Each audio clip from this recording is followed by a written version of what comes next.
اهلا بيكم. من اكتر المواقف اللي عرفتني الكره المصريه هي فين بالظبط، هي فتره بدايه نادي بيراميدز. كانوا جايبين لاعب من البرازيل اسمه كينو، وكلنا عارفينه، وكان ماسك لعيبه الدوري المصري وماسح بوشهم الارض. وجمهور الاهلي والزمالك كانوا ملقبينه بمارادونا الغلابه، وهو اساسا في البرازيل كانوا معتبرينه زي اوباما كده عندنا. ولف بينا يا دنيا صفقات نادي الزمالك القويه حتى الان. زكريا الوردي تم فسخ التعاقد بنجاح. سامسون مش عارفين اساسا، بيحاولوا يسوقوه مش عارفين بسبب مستواه المتنيل ب60 الف نيله. رقم 3 ابراهيم انضاي مصاب من اول ما وصل مصر بالسلامه. واخيرا عمرو السيسي هيرحل للسيراميكا. انما النادي الاهلي برازيلي من الحرفيين برونو سافيو جاب هدف في ماتش الزمالك في ماتش السوبر، وقاعد عليه وعايش لحد النهارده، ومستني ماتش الزمالك الجاي عشان يجيب هدف تاني، والاهلي مدد له التعاقد 10 سنين بناء عليه.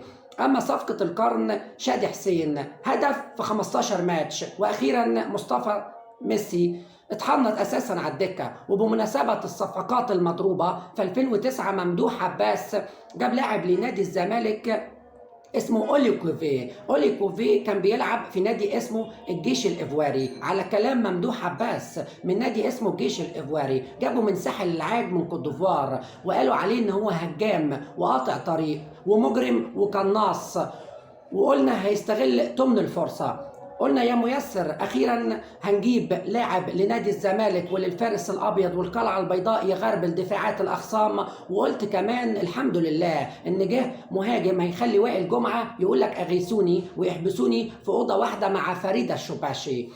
وسبحان الله، وما تخلوش اوليو كوفي يلعب قصادي. هوب جت قايمه اول ماتش امام غزل المحله الزمالك، حط اوليو كوفي في القايمه.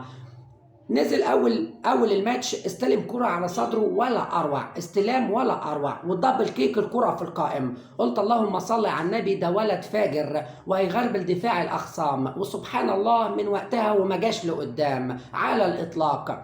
نزل تاني ماتش بقى يجري في حته والكرة في حته. قلت ايه اللي حصل؟ بعد يومين اكتشفت انه عنده عمى ليلي وما بيعرفش يلعب بالليل وما بيشوفش غير بالنهار.